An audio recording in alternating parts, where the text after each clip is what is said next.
Okay, we got a Cadillac Escalade. This thing is a beauty. It's a 2016.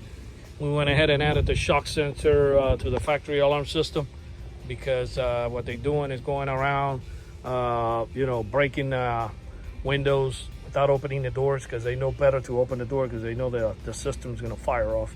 So they'll break your window and jump in, and they'll try to ransack your vehicle, possibility to take your airbags.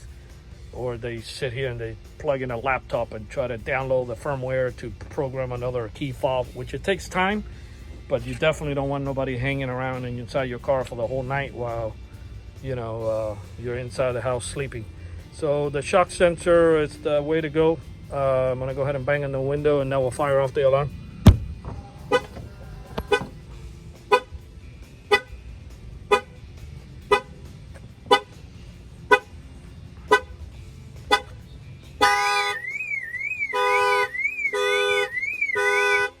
I'm gonna go ahead and shut it off. This shock sensor was add-on here in Miami. Actually in Fort Lauderdale, Bolton Beach. Our numbers are 305-298-4814. That's 305-298-4814. And we thank you for watching this video on this 2016 Cadillac Escalade.